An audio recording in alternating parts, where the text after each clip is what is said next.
Manx Radio Saturday Live Lounge, supported by Villa Gaiety. For the latest What's On information, visit villagaiety.com. Everybody's talking about the new sound, funny but it's still rock and roll to me. Thank you, Billy Joel. Hello. Carl, hello. How are you? Oh, I'm very well, thank you. It's been so long. Oh, it's been ages, I know. Well, it is very lovely to be talking across the water via the medium of digital stuff to Carl Holden, one half of HARVEY. Carl, how are you? I'm very well, thanks, Christy. Nice to talk to you. And you are one half of HARVEY, the other half here on the Isle of Man, Stu Watret. We've been playing your latest single, Lanterns. Let's talk about that first then, because this is something a bit different for you. It's a cover. It is. It's the only. That's right. It's the only cover we've sort of worked on, and it's sort of been brewing for a while. Actually, I think Stu had the idea originally to do the cover. We loved. I mean, he knows Matt anyway, and we'd heard. I think there were some acoustic versions kicking around on YouTube. I think pre Matt recording the album, putting it on the album on Patient Steps, and we loved it. And she said, "Oh, why don't you do a cover of it?" And it was kind of almost quite casual at the time, which was probably about 2018, maybe. We just started doing the sort of big project, the HARVEY, getting the first album done, and we hadn't really re-recorded anything from scratch or anything new. It was mainly reworking what we had from some of Stu's original stuff and then really supplementing it with lots of new tracks. So it was quite different to do the cover. Yeah, and I take it Matt's heard it, has he? I believe so. Yeah, it's funny. I've not met Matt. I've seen videos of him on YouTube, and I follow him on Facebook, and he's a bit of a musical legend himself, involved in all the musicals and stuff. But I've never met him. Oh, that's interesting. And I suppose that begs another question, really, because of course you are off island, and yet you've still managed to keep HARVEY going while Stu's on island. So how has that worked between the pair of you? Well, it's a really good question. So I mean, effectively, because Stu's got motor neurone disease, right? He's got this kind of really rare. Motor neurone disease is rare in itself, but the form he's got, which is called PLS, is even rarer than that. So when we originally had the idea to start getting these songs out there, if you like, we were already working in a way that was very online. I think the last time I was over in the Isle of Man was probably, I think it might have been 2018, actually.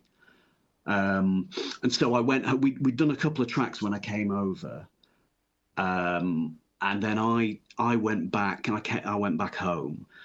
We got the same software installed. We both used it on a Mac, so we would just collaborate online. And I would kind of put rough demo tracks down, send them to Stu and say, "What do you think about this? What do you think about that?" And so even before the pandemic hit, we were already working in that way and just sort of pinging ideas backwards and forwards on WhatsApp or email. So it's really, and it's continued like that for the last few years while we finish everything off, really. And how has it worked with relation to Stu then? Because obviously we know that motor neurone disease is a degenerative disease, and it has affected Stu in many different ways physically, but he is still making this music with you. And I believe you have employed the services of a digital bot in some way, shape or form to help you, haven't you? That's right. Yeah, that's right. So obviously it's a bit of a hot topic at the moment, and there's you see lots of stories in the press about, the misuse of AI, where people have been unknowingly replaced by AIs and all this kind of stuff. And really for us, it's a completely different experience. So Stu can't sort of sing or play anymore. So I've been sort of really upping my game to try and make sure I could sing a track that was worth listening to, where maybe we didn't have a vocal of Stu's that we could rescue. So up until about 18 months ago, we'd almost kind of finished everything. We were working on these tracks, and we had various versions of things available to use. And then Stu started playing around with this AI thing. And originally it was almost like a joke thing. You could upload some sound like you speaking to this AI kind of web thing, whatever it's called. Stu knows the proper terms of it. And it would kind of say, you could kind of say, oh, make me sound like Homer Simpson, or make me sound like this and that. But anyway, over time, because we had a lot of Stu's original vocals on sort of multi-track stuff, we could train the AI with his voice, and then magically I could sing a track, really giving it my all and trying to do it justice as much as I could. But then we'd use that and sort of process that through this AI, which would just magically make it sound like Stu. And the first time I heard it, it was, it was bizarre, actually.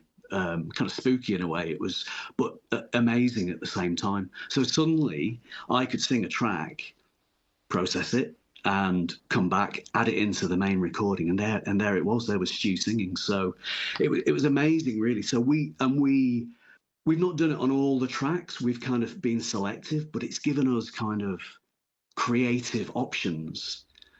I mean, at the end of the day, I can sort of sing, and I like doing backing vocals and harmonies, as we were saying the other day. But I'm not really a lead vocalist, so for me to have the option of not hearing myself coming back from the speakers was also amazing. So Stu can't sing; he gets to participate in this creative process and have something that sounds very Stuart-like. I mean, you've heard Lanterns; it's you wouldn't know that it wasn't Stu. No, it's extraordinary when you hear it. It really is Stu. And I suppose I love how this is a positive story about AI when, as you said, there's so much negative. And I know it must mean so much to Stu to be able to have his voice sort of resurrected in this way. It must have been quite emotional for him when he heard it.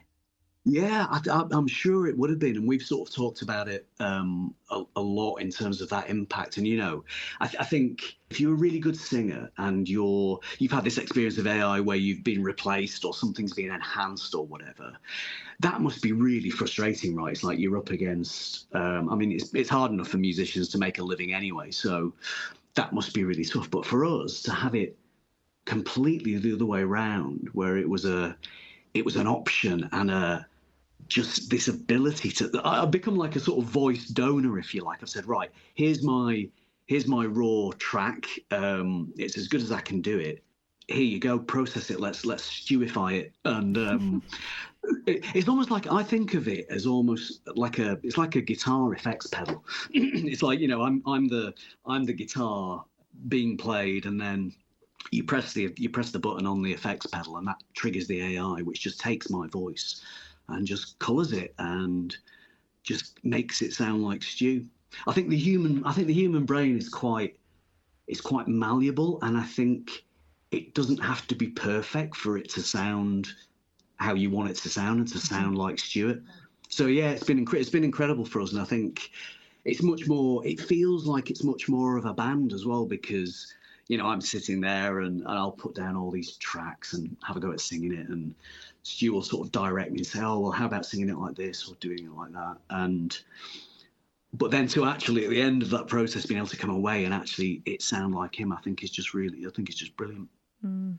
Well, let's hear Lanterns now with this incredible AI voice, which is Stu at the end of the day. As Carl's just saying, it is Stu's voice, which has been learned by this incredible system, this AI system. Exactly. And it has been put back out again in this form, covering Matt Creer's Lanterns. This is Harvey.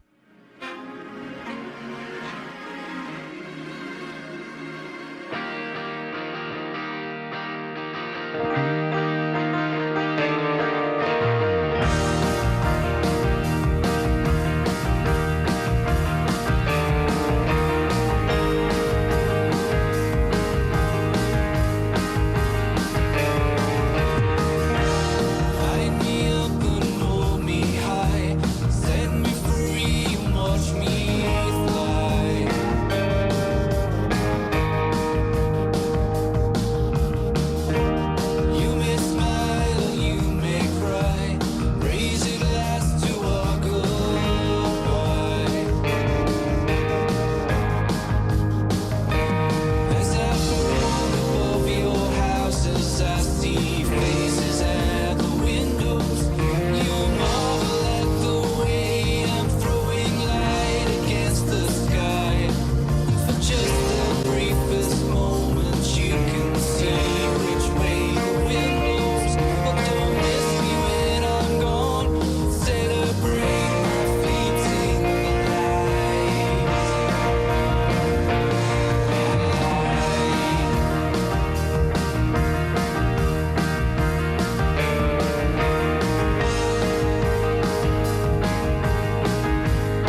beneath light.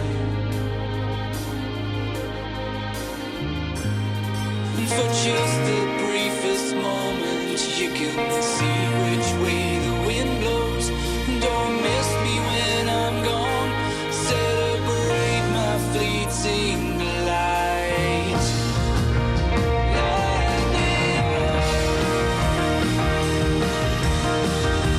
me up. Light me up. Won't you light me up? Light me up.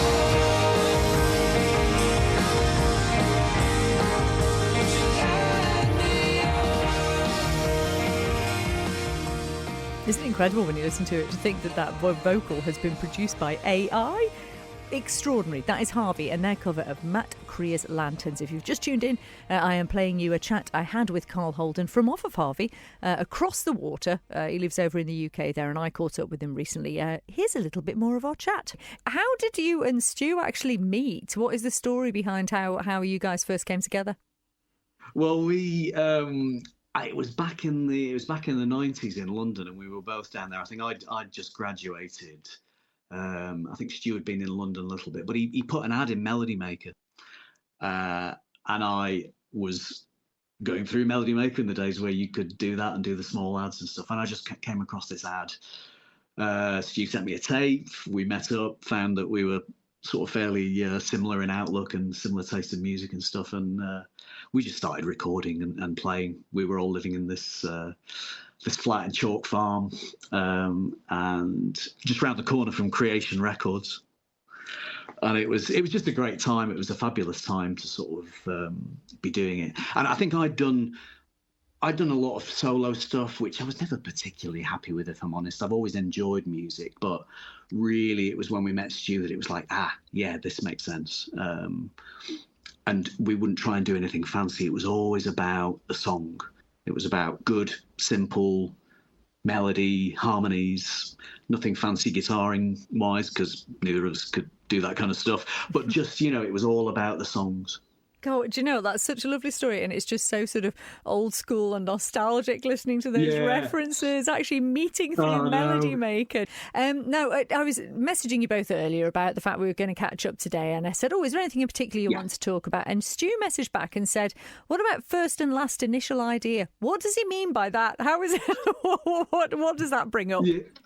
Yeah, so it's great. Well, so originally, so if you go back maybe sort of 8-9 years, I think Stu had been diagnosed with the PLS a couple of years earlier. I think it took a long time to nail it. But anyway, it was this whole idea of kind of, we've got this stuff, let's just make it, let's do something with it, because he had some great songs, and we had some good initial recordings that we'd done quite a while ago. So the original idea was just to have one album, call it HARVEY First and Last, because it probably would be the last, because we couldn't do the new songs. We couldn't write songs and make them, get Stu to sing them. So it was a very different set of variables back then.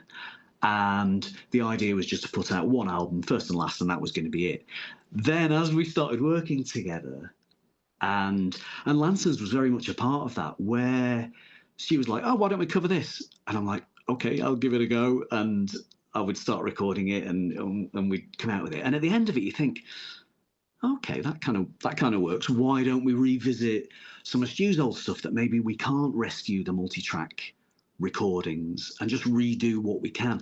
And it kind of grew and grew and grew. So by the time the first album came out, which was 2 years ago, 2022, actually First and Last, the single album, had become 2 albums, and it was first, and then the second one is going to be last. But who knows? I mean, sometimes I think maybe the next one should be called Next, and there might be another. Because I have actually, I'm not a prolific songwriter like Stu was and is, but I did actually record. I wrote a new track this time last year, which hopefully will be coming out at some point during this year, and definitely on the album. And again, I was able to write a new song that we could use the AI on. So I could write a new song and Stu could sing a new song. So it's kind of, I mean, you might be waiting a long time for me to write a whole album's worth of songs, but it's kind of got that idea going now that actually maybe it could, there can be a continuation of it, even if it's slightly non-traditional in the way that you would normally run a band and play live and all those kind of things. So who knows? Well, I think you're proving you tend to not be very traditional anyway in the way that you run HARVEY. Exactly. But that's part of the magic, isn't it? And so, well, and when can we expect the last, in kind of quotes, album then? When is that likely to be available? Well, we hope. I mean, most of the work has been done for a while. I mean, although we can still sometimes we'll come back to a track. A track will brew for quite a while, and we'll come back to it while we're finishing other ones. We've never just got one thing on the go, but all of the work really is done. And I guess now the kind of AI thing has added a new dimension where we might change a couple of things. But also, actually, I don't know if you remember, there was that Beatles song that was released last year, Now and Then, I think it is. Yeah, Now and Then. So what they'd done there is they'd use AI to separate out a vocal, of John Lennon's vocal, from an old track and do that. So there might be other options in terms of pulling out, maybe remixing stuff that we were kind of happy with but wasn't quite working. So it could go on a bit, but I think at some point you have to draw a line and say, okay, maybe it is going to be next, and next we'll have 10 tracks and then we'll do some more. But I think it's this year. All of the work is really done. It's just a case of finalising the mixes and seeing how far we want to go with some of these new possibilities. Oh, exciting. And there are so many possibilities. It is exciting. Well, if we're going to play something from the back catalogue then, Carl, what would you particularly like to hear? Well, I really like, I think She Said is a great track. And again, it's a good reminder of when it was recorded, we didn't have these options. So we had this new middle eight that we had worked on originally, but was never in the kind of demo version that Stu had. So we inserted our new middle eight with me singing it. And then, so it was kind of this duet between me and Stu almost. And I think it's a great track. It's one of Stu's best ones, I think. So that would definitely be my pick. Well, let's put it on then. This is HARVEY and She Said.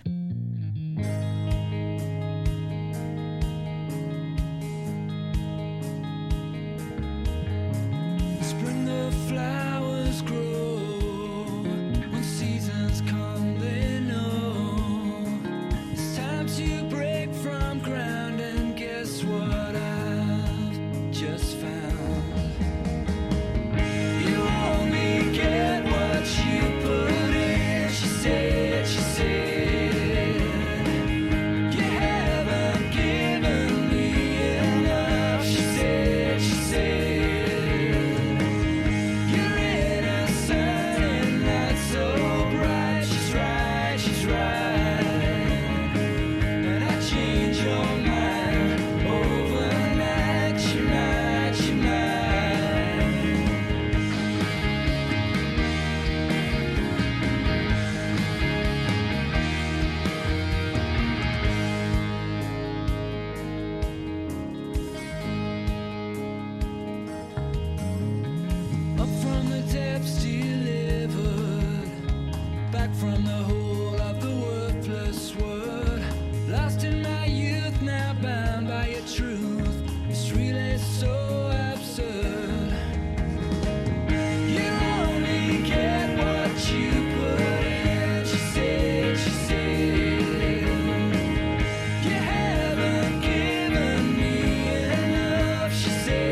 So that was Harvey, She Said, and I'm chatting with Carl from the group now. I'm calling it a group rather than a band, but you're sort of a duo really, aren't you, Carl? Yeah, we're a duo with assistance where required. Yeah, duo with a bot on hand, so to speak. Yeah. Well, listen, one thing we do in the Live Lounge to find out a little bit more about people from their musical history is we ask about their firsts. And so I would like to know from you, do you remember what the first album was that you bought, and also what format it would have been in? Do you know what I do? It's a little bit sad, I'm not going to lie, but it was a long time ago. So I think my first album was on cassette in about 1982, and I think it was The Lexicon of Love by ABC. Good choice. Yeah, Trevor Holden producing it. Yeah, it's a fantastic album, but it sounded probably awful on my little mono cassette player when I was 11. So. Well, do you know what? Mine were cassettes as well. I think I had a few 7-inch singles, but mostly cassettes. Yes. I loved it. And we didn't know back then, when we were kids, we didn't know what things sounded like unless you had a massive, expensive stereo hi-fi system. No, that's right. I think cassettes have made a comeback anyway, so I think we were right all along. Yeah. So, Okay, what about, do you remember what the first gig was that you went to, or first live performance, or at least the one that sort of sticks in your memory? Yeah, so I think I went big quite early. I think my first gig was Simple Minds and the Waterboys at Milton Keynes Bowl. Oh my word! What do you remember about the night? I remember it was amazing. So I think it was 85. It might have been 86, but it was right as Simple Minds were at the kind of height of their pomp, if you like. But it was amazing, and it was loud, and it was a few of us had travelled down there from Holden to go and see this thing, and it was brilliant. It was a great night. And what age would you have been then? So I think I was 15. I think I was 15. About 15, yeah. Oh, what a thing to do! Oh, I know. I don't think I've probably not been to a bigger or more impressive gig than that. I mean, I've seen bands at sort of Wembley Stadium, like you'll see the Stones or whoever at Wembley Stadium. But I always find really big gigs now have just not got that kind of excitement and atmosphere that you would have got back then. Yeah. Probably because they were breaking all the health and safety limits on volume. But and also, do you think that in any way sort of influenced you in your desire to become a musician? Yeah, I think it probably did. I mean, I was playing the piano when I was very young. Probably started playing the piano when I was six or 7 years old. So I was always into music. And of course, if you're into music, you always have this dream that one day you might sort of do something with it or make something of it. But it was very much a kind of in the background. I was kind of always concentrate on your schoolwork, do your exams, do your O levels, do your A levels. So it sort of bubbled up through the surface now and again, but it was never the main thing that I was able to spend time on. But now you're about to release another album, so there you go. Well, exactly. Yeah, making it up for it in my middle age. Yes, exactly. What about then thinking back to the first time you got up and did a performance or a gig of some description? Yeah, I remember it well. So I was in a band at school, and I think we were not particularly good, let's face it, but we played in this pub in Oldham, which is no longer there, I believe. But we were so loud that the stage would kind of just vibrate, and between the tracks, the drummer's kit and stool would kind of just travel away from each other during every single song. So at the end of the song, you'd have to pull the kit back or you pull the stool forward. But I think we were. I wouldn't say we were banned, but I think we were discouraged from playing again just due to the sheer volume. That's pretty rock and roll, Carl. Very rock and roll. Yeah, I painted my own guitar. I had a guitar that I'd painted myself in these kind of fluorescent colours with like tiger stripes on it. It was awful. But yeah, good memories. Oh, I love it. Well, listen, I suppose really we should let you get on. It's been lovely to catch up with you. I'm going to ask you to finish up. First of all, tell us where people can find out more about Harvey. Where can they get all the gen on the new records and new albums? Yeah, great. So I mean, it's all up on Spotify. The first album is up there. There's some singles that have not yet made it onto the album yet. But it's all on Spotify. There's a good bio on there. Yeah, watch this space, follow us, listen to the tunes. We love people hearing it and letting us know they've heard it, and it's always exciting, to hear it on the radio. So thanks for playing it on the radio as well. It's been great. I think it's available on the other streamers like Apple Music as well. So choose your streaming service and choose your weapon. Listen away. Yeah, exactly. Yeah, exactly. Well, I'm gonna then finish off by letting you choose your favourite Simple Minds song, Carl, and we're going to finish up with that for you. One of my favourite albums was New Gold Dream, which came out in 1982 when I was quite young, and I love Glittering Prize. Well, I think you've earned it after this lovely chat. Thank you so much for catching up with us. All the best to you and to Stu and to Stu's robot. Exactly. Thanks for having us, Christy. Great to talk to you. Shine on, shine a light on me in all of my life, so that much more I see.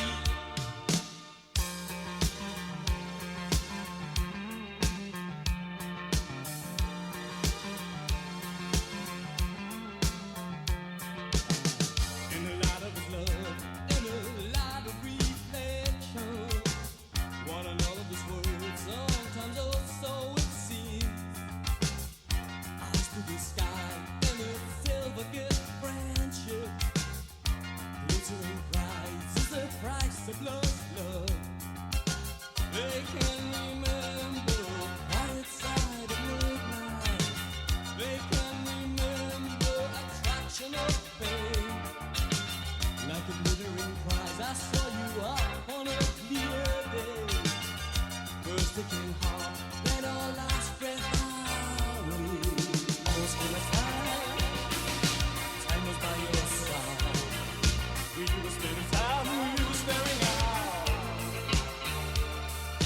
Catching in a dream, captured all in the heart. We were spending time, we were staring out. Sugar in the beat, ever more than one. Cold and that's all love, can you never stop? Shine on, shine the light on me. And all of my life, so that much more I see. Like a glittering prize, I saw you up on a clear day. First ticking heart, then a last breath away. Only on a clear day, coming our life. Only on a clear day, coming our life. We can remember quiet side of midnight. We can remember attraction of pain. Like a glittering prize, I saw you up on a clear day.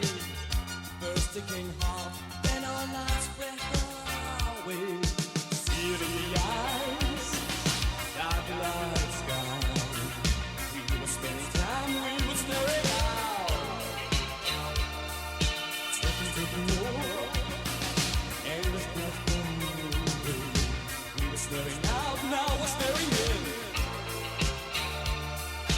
Quicker than me, ever more than one. Cold the nights of love, can you never stop? Shine on, shine a light on me. And all of my life, so that much more I see. Like a glittering prize, I saw you up on a clear day. First ticking heart, then our last breath away. Only on a clear day, coming our life. Always on a clear day.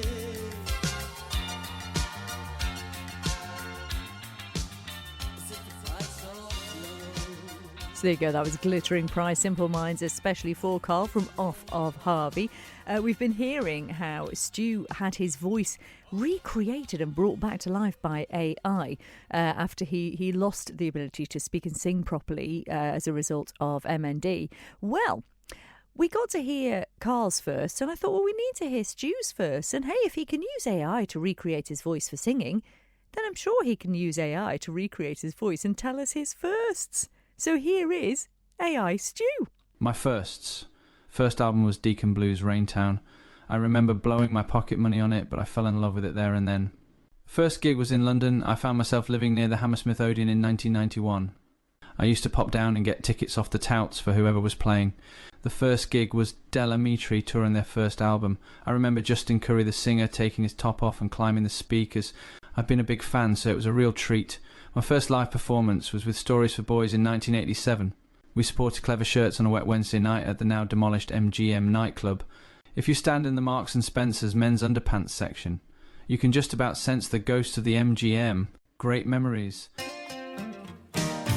Great memories indeed. That's brilliant. We'll have some Clever Shirts a little bit later, but I had to pick something from that list of fabulous music. I went with this, Deacon Blue. Alan doesn't understand her. He only thinks in numbers. He only drinks in restaurants where the girls are fully covered. He can't trust his yearning, and he doesn't like pretending. His temper's stretched so much by work, his heart is general ending. He calls her the chocolate girl, 'cause he thinks she melts when he touches her. She knows she's a chocolate girl, 'cause she's broken up and swallowed, wrapped in bits of silver. Anna doesn't understand this. He says he's only human, so he still lights up with old flames as if to try to prove it. And it doesn't like emotion. He's not certain of their harder, 'cause if plotting carries so much fun, then breaking hearts is harder. He calls her the chocolate girl, 'cause he thinks she knows when he touches her. She knows she's a chocolate girl, 'cause she's broken up and swallowed and wrapped in bits of silver.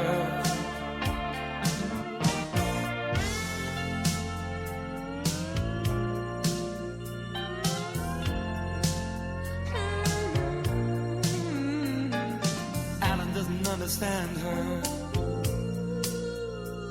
He thinks it's getting harder, so he spends the nights with old friends underneath the covers. And he talks about the chocolate girl,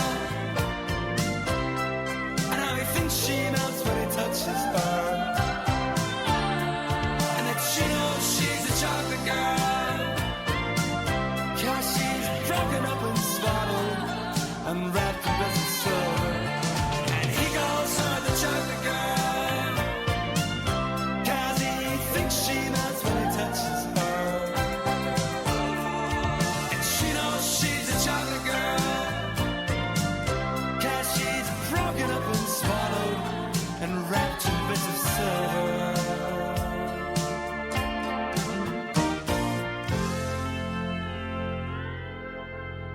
I love that lifting guitar at the end. It's awesome. What a tune. Deacon Blue, Chocolate Girl, playing that especially from Stu, for Stu from Harvey. Manx Radio Saturday Live Lounge, supported by Villa Gaiety. For the latest What's On information, visit villagaiety.com.